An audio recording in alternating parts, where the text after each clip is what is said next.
Yo, what's going on guys, Khraze here, welcome back to another Outriders video, and today let's take a look at the best farming methods that I've been using to get my alts ready for CT15 in the shortest amount of time possible, removing pretty much all of the headaches that I had with my previous character and also making it as short as possible. So this is going to be super helpful if you're trying to play with a different class, test new things up, or maybe test a new build up in case you got bored of your previous one. But before jumping in, I want to give a big shout out to NordVPN for sponsoring this video. Now, if you're a gamer like I am and really hate it when games release much later or are way more expensive in your own country, then NordVPN is exactly what you need. With over 5,000 servers in 59 countries, it only takes one click to change your virtual location, unblock your favorite games early, and even find discounts from other regions. It also helps a lot when streaming platforms aren't available in your own country. Simply change your location and you never have to miss your favorite content ever again. But most important of them all, it helps you stay safe and secure online by encrypting all of your traffic so that no one can get their hands on your private information. So totally go ahead and check out NordVPN by using my links at nordvpn.com/KhrazeGaming or simply using the code KhrazeGaming to get the 2-year plan at a huge discount plus 1 additional month bonus. Anyway, I want to start things off with a couple of expeditions that I recommend the most right now. Like, these are the fastest, they also seem to be the easiest, and in a certain situation also the most forgiving. The first one is going to be the Archway of Enoch. This is the one that I've been using the most, and it's been the most efficient in terms of CT farming, especially with my newest Pyromancer. The reason is pretty simple. There's actually a few reasons for why this is such a good place to level up CTs. First of all, it's because it's only made out of 3 zones that are fairly quickly to complete. Second of all, it's because of that 15-minute timer, which is very forgiving, and you have plenty of time to finish it with a gold medal, which means it's going to ensure you reach the next challenge tier in the sequence. But most important, it has very few elites. Like, most of the enemies here are super easy to take down. It's like usually trash mobs that die instantaneously, so you can also keep that HP regen up all of the time. The only thing you have to worry about are some of the alphas that keep jumping around, but even if you round them up, they're fairly easy to complete. The ones that are more threatening are the elites, but as I've said, there's very few elites in here. There's one boss in each of the first 2 areas and then 4 elites in the last one, but all of these 4 don't spawn at the exact same time. They spawn into separate waves, so this means that it's going to be easier for you to take them down. The only suggestion I have right here is when you go up against those like insect thingies that keep flying, to maybe use some kind of immobilized or long range damage, because they can be quite annoying. But everything else is super easy right here, especially because of that 15-minute timer. Now, the second one, which also comes with a big disclaimer attached to it, is the Chem Plant. This was previously my favorite and it is the best at CT15. For low levels, when you're not yet fully optimized, when your build is not yet fully ready and min-maxed, you might still struggle a little bit to hit the gold timer on it, since that timer has been reduced in the first balance patch we had a few weeks back. So here is what you can do instead. This brings me to the second tip on the list, and that is of course the fact that silver medals can sometimes also advance you in challenge tiers, which is where the Chem Plant will shine the most. So in some of the challenge tiers, when you unlock them, like for example level 1, 6, 8, 11 and 13, and maybe a couple more in there as well,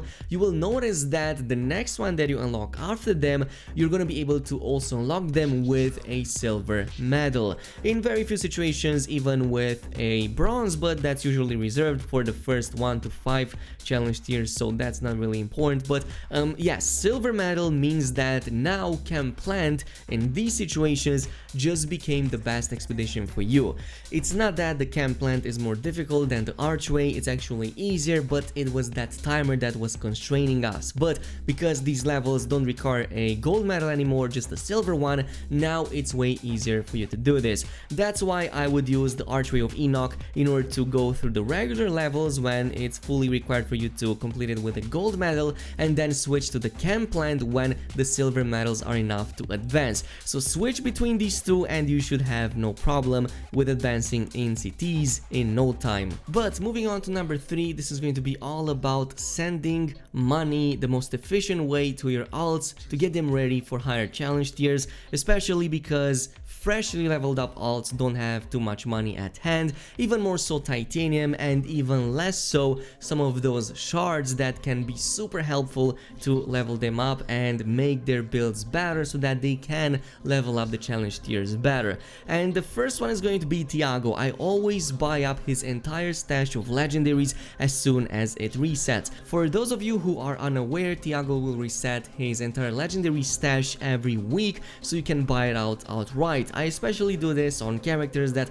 already have the maximum dropout resources and have nothing else to spend them on. Well, why not spend them on a low level alt? In this situation, you would want to do this for two main reasons. First of all, because these level 50 legendaries can sell for hundreds of thousands of scrap really quickly, which is something that your low level alt can quickly get access to. And second of all, if you decide to scrap them instead and dismantle them, they will give you thousands of titanium, which you can then funnel into upgrading the quality of your gear so that you can push level challenge tiers. So it all kind of feeds into itself. I also go a step forward and also buy everything from Tiago of epic quality, and pretty much do the same with Bailey as well, because epics at level 50 also sell for a decent amount and they also give a decent amount of titanium for my low level character. Another thing that is also very useful that you can do right now is to use the shards of your main character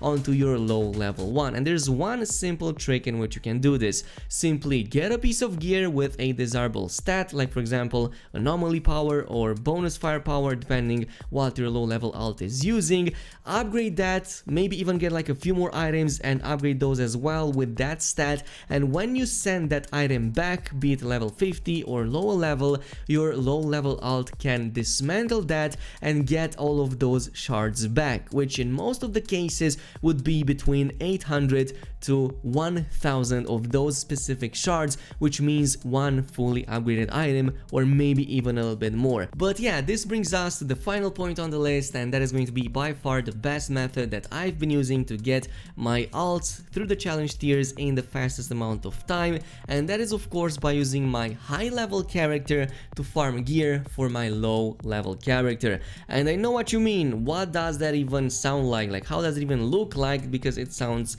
like confusing as heck. Well, here is what I mean by that.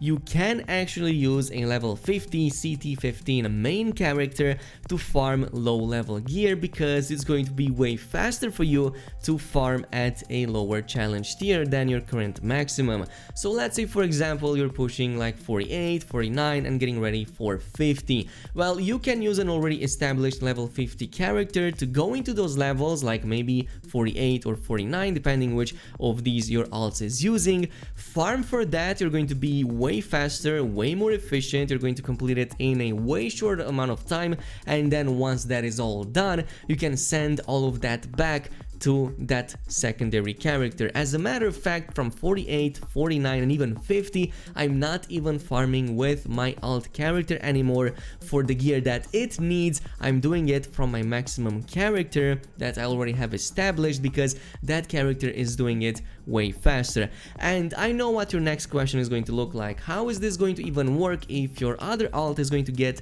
mods specific to it? Well, the reason for that is because we need only those rares that we control the mods on. So you can already probably see where I'm going with this one. You can essentially get these rares with the proper stats that you're looking for your alt. Like for example, maybe you want something with anomaly power. Well, you might want to hunt something for that with your main character and send those rares with those specific stats back to that character. From that point on, you will simply control the level 2 mod that spawns on it when you upgrade it to that epic quality, and and if it's the good one that you need, you only need to switch the tier 1 mod that was for the different character back to one that is for your current alt. So it's super easy. That's how I pretty much built up all of my other characters from the first one. It essentially takes me a day, not even that, to get a character from just like low level, like not even full level 30, to get it to level 30 and then CT15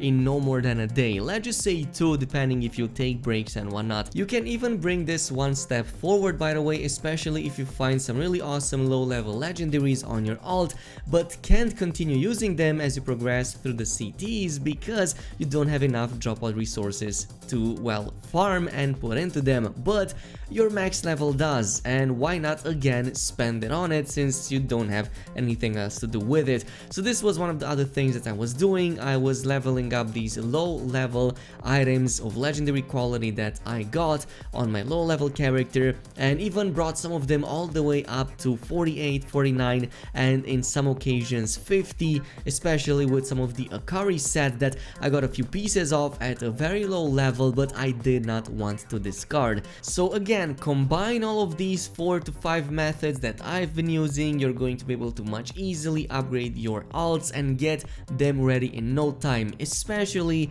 if your primary one right now isn't the best or if you want a change of pace. But this is it. Thank you so much for watching and I'll see you guys in the next one.